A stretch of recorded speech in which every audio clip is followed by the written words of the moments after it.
I've found the most cursed way to build the new Ashling commander. It's a combo-focused Elementals Matter Aristocrats deck that lets us infinitely loop creatures with Evoke to either abuse their busted ETBs and death triggers and close the game out with the Blood Artist trigger, or just shoot people in the face of Elementals. Ashling gives our Elementals Evoke for 4 generic mana, and whenever we sacrifice a non-token one, she makes us a token copy. We're going to abuse the hell out of this by using elementals like Green Warden and Marasa that return cards from our graveyard to hand on ETB, or Graveshifter, which has the same effect on a Changeling, which is technically also an elemental. When we evoke these with Ashling, we get the original ETB trigger to return any card we want, and then we get the tokens ETB trigger to let us return the original creature card to our hand. This means that if we have enough mana or enough discounts, we can essentially loop any creature we want through Ashling, as well as generating an infinite source of death triggers thanks to all the sacrifices. We can also look to use other elementals like Gortusk Firebeast, which lets us point direct damage at our opponents whenever at ETB to help us close the game out faster. Obviously, Ashnod's Altar is the best way to get these loops going. We evoke an elemental, we resolve the ETB and return any card from our graveyard to our hand, we respond to the evoke sacrifice trigger by sacking the elemental to Ashnod's for 2 generic mana, we trigger Ashling, which makes a token copy of the elemental, we resolve the copy's ETB and return the original creature card to our hand, and then we sack the copy of the elemental to Ashnod's, and we're back where we started with the elemental back in our hand.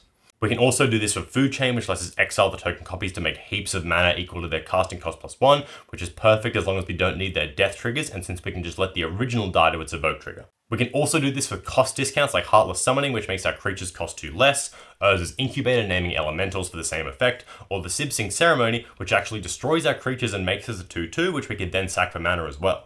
We can even sack our elemental either to Ashnod's or to its own evoke trigger before the Sibsig effect resolves to trigger Ashling and still get the 2/2 as well. Crazy good card. There's plenty of similar ways to pull these off when we start combining cards like Warren Soul Trader, Pitiless Plunderer, Carnival of Souls, any of these other fast mana triggers that are common in Black Aristocrats decks, where you can just get a crazy amount of mana going. There's also simple options like Phyrexian Reclamation that let us return the creature card to our hand, meaning we can reuse our best evokes over and over again until we can find our combo, or we can use cards like Haunted Crossroads, put our creatures from our graveyard back on top of our library and draw into them with an evoked Muldrifter, or use a Realm Walker to play them from the top of our library.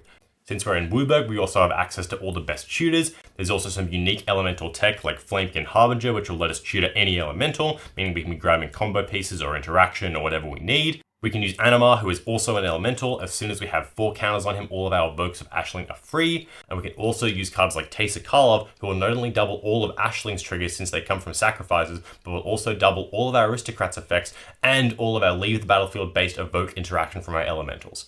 Is this deck actually going to be really good? Probably not, but it's super cool, it's super fun, it's super unique, and it's going to get a lot better when we start to see more cards coming out of Lowryn Eclipsed.